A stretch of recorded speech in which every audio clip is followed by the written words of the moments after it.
نحمده ونصلي على رسوله الكريم اما بعد فاعوذ بالله من الشيطان الرجيم بسم الله الرحمن الرحيم رب اشرح لي صدري ويسر لي امري واحلل عقدة من لساني يفقهوا قولي.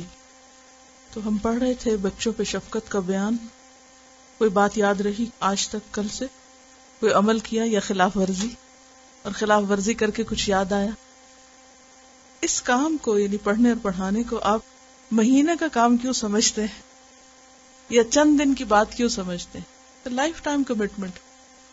اب تک تو عادت ہو ہی جانی چاہیے. کہتے ہیں 40 دن میں عادت پڑ جاتی ہے اور اب تو خیر کافی وقت ہو گیا. یہ سارا چیپٹر پڑھانے کے بعد مجھے ایک خیال آیا اور وہ یہ کہ بچوں پہ شفقت اور مہربانی اور محبت یہ سب چیزیں اپنی جگہ ہیں، لیکن بچوں کو ڈسپلن کرنا اور اس سے بڑھ کر ان کی تربیت کرنا بھی ماں باپ کا فرض ہے. اور اس تربیت میں بسا اوقات ہر بات مانی نہیں جا سکتی اور ہر چیز کو ایکسپٹ نہیں کیا جا سکتا، کیونکہ اچھے اور برے کے معیار بھی بچپن سے طے کیے جاتے ہیں. تو اس میں بھی بعض اوقات یہ خوف ہوتا ہے کہ اگر انسان ضرورت سے زیادہ لینینسی اختیار کرے تو اس سے کہیں بگاڑ نہ ہو جائے، اور ضرورت سے زیادہ سختی کرے تو وہ بھی ٹھیک نہیں. تو ایسے میں ضرورت اس بات کی ہے کہ ان کی ایموشنل نیڈز کو پورا کرنے کے ساتھ ساتھ ان کی شخصیت کی تعمیر کی جائے، ان کی تربیت کی جائے. اور تربیت میں دونوں عناصر کا ہونا ضروری ہے. کل آخری حدیث جو ہم نے پڑھی تھی وہ عدل کے بارے میں تھی. تو شخصیت کی جو ایک بہترین طریقے سے تعمیر ہو سکتی ہے وہ عدل کے ذریعے ہے، کہ اولاد کو برابر کا درجہ دے کر ان کے ساتھ برابری کا معاملہ کرنا. اور اس سلسلے میں ایک اور حدیث بھی ہمیں ملتی ہے. یہ تو تحفے کے بارے میں ہے. ایک اور جگہ پر آتا ہے کہ آپ صلی اللہ علیہ وسلم کے پاس ایک شخص بیٹھا ہوا تھا، تو جب اس کا بیٹا آیا تو اس نے اس کو اپنی ران پہ بٹھا لیا، یعنی گود میں بٹھا لیا. تھوڑی دیر میں اس کی بیٹی آ گئی تو اس نے اس کو اپنے سامنے بٹھا لیا. آپ یہ دیکھ رہے تھے تو آپ نے فرمایا کہ تم اپنی اولاد میں برابری کیوں نہیں کرتے؟ یعنی بیٹے کو تو تم نے گود میں لیا اور بیٹی کو دور بٹھایا. تو یہ شخصیت کی تعمیر میں خلل ڈالتی ہے چیز، یعنی بچے کی پرسنالٹی میں کمی رہ جاتی جب ماں باپ کی طرف سے عدل و انصاف نہیں ہوتا. کیونکہ جس کو آپ دور کریں گے اپنے سے، یا جس کو آپ اہمیت نہیں دیں گے، یا جس کو آپ پیچھے کر دیں گے، وہ کیا سمجھے گا؟ وہ احساس کمتری کا شکار ہو جائے گا. اور یہ احساس کمتری اس کے اندر گھن کی طرح لگ کر اس کی بہت سی صلاحیتوں کو چاٹ جائے گا. تو ماں باپ کی ذمہ داری بنتی ہے کہ وہ معاملے میں ایسا عدل و انصاف کریں کہ جس کے ذریعے بچے کی شخصیت تعمیر ہو. یہاں میں تربیت کا لفظ استعمال نہیں کر رہی، شخصیت کی تعمیر. اور شخصیت کی تعمیر سے کیا مراد ہے؟ کہ جب وہ ایک کسی خاص مقام پہ پہنچے، بڑا ہو، تو وہ معاشرے کا ایک بہترین، مفید، کارآمد فرد ثابت ہو. اس دنیا میں رہتے ہوئے اس کی کوئی کنٹریبیوشن ہو، وہ محض پریشانیوں اور تفکرات میں گھر کر اپنی صلاحیتوں کو ضائع نہ کرے. تو بہت زیادہ لاڈ پیار یا بہت سختی یا بہت ہر وقت ان کو ایک خاص مصنوعی ماحول میں رکھنا یہ ضروری نہیں. ضرورت اس چیز کی ہے کہ اس بات کا جائزہ لیا جائے کہ جیسے اس کو آپ ایک پودے کی مثال سے سمجھ سکتے ہیں. جب آپ ایک پلانٹ لگاتے ہیں تو اس میں کن کن چیزوں کا خیال رکھنا ہوتا ہے. آج کل آپ ذرا بھی گھر سے باہر نکلے تو آپ کو رنگا رنگ کے پھول، پودے، خوشبودار درخت، کیا کیا چیزیں دیکھنے کو ملتی ہیں. تو اس میں اگر آپ غور و فکر کریں تو آپ نے دیکھا ہوگا کہ 3-4 مہینے پہلے اس منظر کا آپ تصور بھی نہیں کر سکتے تھے. تو فرق کس چیز کا؟ وہی زمین ہے، وہی آسمان ہے، وہی پودے ہیں. فرق ہے ماحول کا. جب ایک خاص ماحول سازگار ہوا، ایک خاص موسم آیا تو وہ پھل پھول لے آئے اور وہ پنپ اٹھے. اسی طرح بچوں کی شخصیت کی تعمیر کے لیے اچھے ماحول کی ضرورت ہے، اور ان کے پھل پھول لانے کا ایک وقت مقرر ہے، اور اس کے لیے ہمیں خاص موسم کا انتظار کرنا ہوگا. آج ان کی شخصیت کی تعمیر کے لیے ان کو اچھا ماحول دینا ہوگا، اور اس کے لیے صرف گھر کا اچھا ماحول کافی نہیں، گھر کے باہر کے ماحول پر بھی نظر رکھنی ہوگی.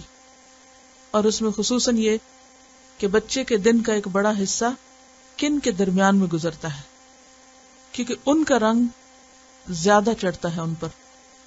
ہم میں سے سب ماں باپ اس بات کا جائزہ لیں کہ ہمارے بچوں کے دن کے زیادہ اوقات کہاں گزرتے ہیں، کس کی کمپنی میں، کس کی دوستی میں، کس کی مجلس میں، کن دلچسپیوں میں، کن کاموں میں.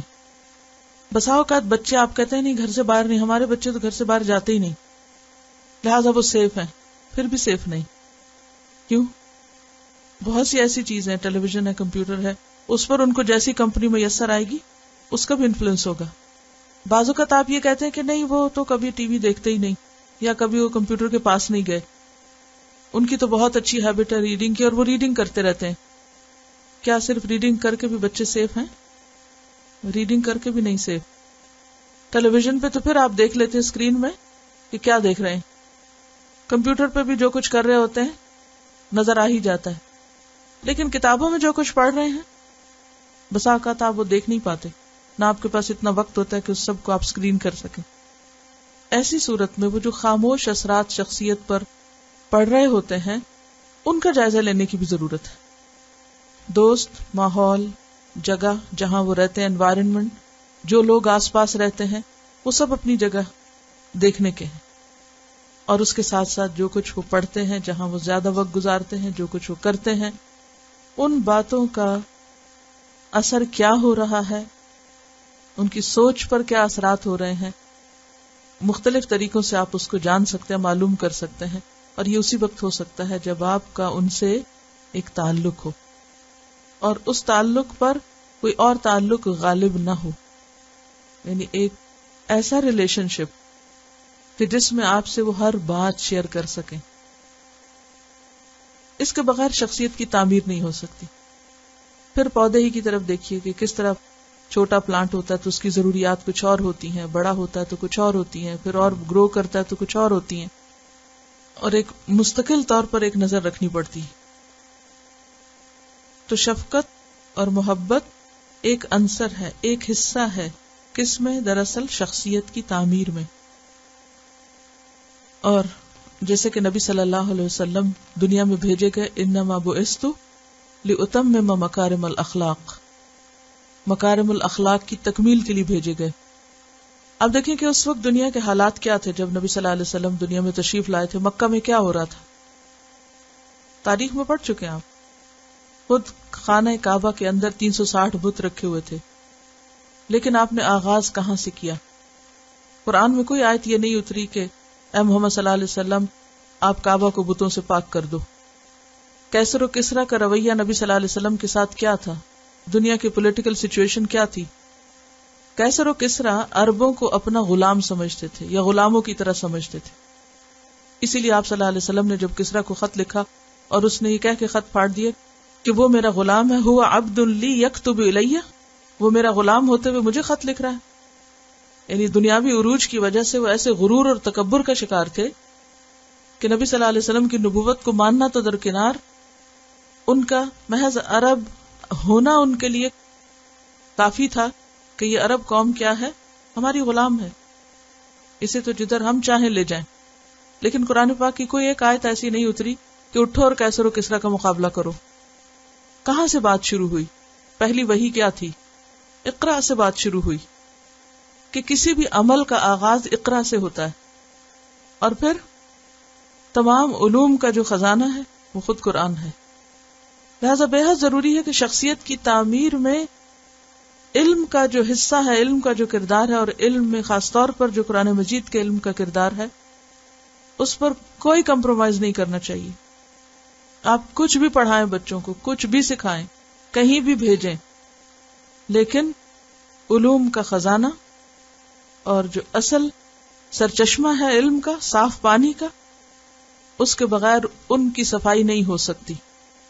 باہر کے جتنے بھی اثرات ہیں، چاہے وہ کتابوں سے آ رہے ہیں، چاہے وہ ٹیلی ویژن سے آ رہے ہیں، چاہے وہ کسی بھی چیز سے آ رہے ہیں، ان سب کی دھلائی کے لیے صاف پانی چاہیے، اور وہ صاف پانی قرآن ہے، نبی صلی اللہ علیہ وسلم کی سیرت ہے. تو بے حد ضروری ہے کہ خواہ عمل کی شکل میں، خواہ تعلیم کے ذریعے، خواہ کسی بھی ذریعے قرآن سے ان کا ایک مضبوط تعلق پیدا کریں. اور پھر ہمیشہ یہ بات یاد رکھنی چاہیے کہ درستی اصل میں اللہ ہی کی طرف سے ہوتی ہے، انسان صرف کوشش کرتا ہے. عربی کا ایک محاورہ ہے کہ الصلاح من اللہ والادب من الآباء. صلاح کا معنی درستی، یعنی حالت درست کرنے والا، اصلاح کرنے والا دراصل اللہ ہے. والادب من الآباء، اور ادب ماں باپ سکھاتے ہیں، اور ادب کے معنی تو آپ پڑھ چکے ہیں. تو شخصیت کی تعمیر اس طرح کہ صبغت اللہ نظر آئے، یہ آپ کا گول ہونا چاہیے کہ آپ کے بچے کیا نظر آئے؟ صبغت اللہ. ومن احسن من اللہ صبغۃ، وہ کچھ بھی ہو، دنیاوی اعتبار سے کسی بھی مقام پر ہو، لیکن وہ کیا ہو؟ صبغت اللہ ہو. In grade 11, we read a book called A Tree Grows in Brooklyn, and this book was a true story of the author. She wrote about how her mother raised her, and the way that her mother raised her was the way her grandmother raised her mother. And the thing was, from the day she was born, her mother used to read her a page from the Bible and a page from one of Shakespeare's play. And she would do that for the time she was able to read. And after she was able to read, she would read to her mother every night before going to bed a page from the Bible and a page from one of Shakespeare's play. And eventually when they were in school life and they were adults, it turned out to be they were the most, herself and her younger sibling, they were the most literate. They spoke very well. They were very, very religious and very well cultured. And it all can be traced back to the fact that her mother used to read to them. And obviously because they were Christian, they used to read to them the Bible and the Shakespearean plays. So I was just thinking that Muslims today can do the same thing until your child can actually read to them a page from the Quran, a page from the Seerah, and then when they're able to read, have them read to you. And Jazakallah khair. ایک بہت بڑی حقیقت ہے، page a day دیکھنے میں کچھ نہیں، it's not a big effort, لیکن آپ ایک ایسے موسم میں ایک پلانٹ گرو کر رہے ہیں کہ جس کا پھل بہار آنے پہ آپ کو دکھے گا، وہ کل دکھائی دے گا. اور آپ سب تو پڑھی لکھی مائیں ہیں یا نانی دادی ہیں، کیونکہ بعض اوقات ماؤں کے پاس اتنا ٹائم نہیں ہوتا، یا بچے وہ ایسی حالت میں ہوتی ہیں، کبھی بچے پیدا ہو رہے ہیں، کبھی چھوٹے ہیں، کبھی رو رہے ہیں، کبھی کچھ، بہت سی چیزیں شروع ہو جاتی ہیں.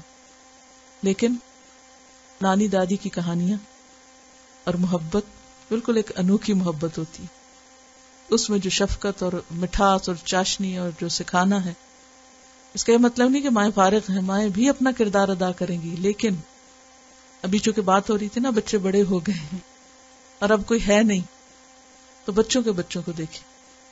مجھے یاد ہے جب میری شادی ہوئی تو میری پہلی جب ملاقات ہوئی میرے سسر سے، تو وہ تعارف کرانے لگے اپنے بیٹے کا، اس کو میں نے یوں پڑھایا ہے، ایسا کیا ویسا کیا، سب باتیں بتا رہے تھے.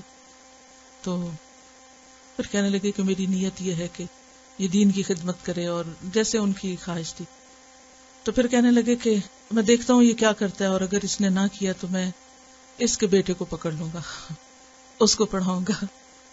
تو مجھے اتنی شرم آئی کیونکہ ابھی میری شادی ہوئی ہے اور ابھی سے بچوں کی باتیں اور ان کی.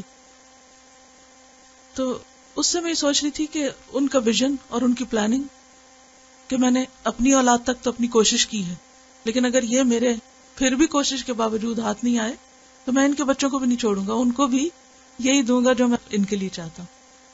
تو اٹس نیور ٹو لیٹ. کبھی یہ نہ سوچیں کہ اب بچے بڑے ہو گئے، سنتے نہیں، یا وہ ہاتھ سے نکل گئے ہیں، یا اب تو گزر گیا، اور حسرت اور ندامت نہیں. آگے کی سوچیں کہ اگر یہ نہیں ہوا اور صحیح. اور اگر اپنے گھر میں نہیں پھر بھی بچے دور ہیں اپنے، تو ہمسایوں کے بچے، ادھر ادھر کے بچے، اوروں کے بچے. کتنے اس وقت مسلمان بچے ہیں جو اس انتظار میں ہیں کہ کوئی ان کو پیار سے، محبت سے دین کی تعلیم دے. افسوس کے ساتھ کہنا پڑتا ہے کہ دینی تعلیم کے ساتھ محبت اور شفقت کا عنصر ختم ہو کے رہ گیا ہے. کوئی ایک شخص بھی آپ میں سے ایسا نہیں ہونا چاہیے. آج بلکہ میں سوچ رہی تھی کہ میں آج آپ کو کیا میسج دوں، غور کر رہی تھی تو مجھے یاد آیا کہ نبی صلی اللہ علیہ وسلم نے جب مکہ میں آغاز کیا تھا تو اقرا سے کیا تھا، اور مدینہ میں کہاں سے؟ مسجد نبوی سے، تعمیر، بلڈنگ. اور پھر اس کے بعد کیا ہوا؟ جنگ بدر کے قیدیوں کا معاوضہ کیا قرار پایا؟ 10 بچوں کو پڑھانا. اور ابن کثیر نے جو البدایہ والنہایہ لکھی ہے اس کے اندر اس نے لکھا ہے کہ بہت سے قیدی بچوں کو پڑھا کر آزاد ہوئے، مال نہیں تھا ان کے پاس، بچے پڑھا کر. تو پہلی درس گاہ کے پہلے ٹیچرز کون تھے؟ Non Muslims. یعنی علم کی اتنی اہمیت ہے کہ اگر مسلمان نہیں ملتا تو بھی پڑھو اور پڑھاؤ، کسی سے پڑھواؤ، خواہ وہ نان مسلم ہی کیوں نہ ہو، خواہ وہ تمہارا دشمن ہی کیوں نہ ہو. وہ جنگ لڑنے آئے ہیں، ان کو پکڑ کے انہیں استاد بنا دیے. یعنی سوچے نا، جنگ میں پکڑے ہوئے لوگ، ان کا کیا سکل ہے، انہیں کیا آتا ہے؟ بہت کچھ اور بھی آتا ہوگا، لیکن ان میں سے جو پڑھے لکھے تھے ان سے وہی کام لیا گیا جو وہ کرنا جانتے تھے.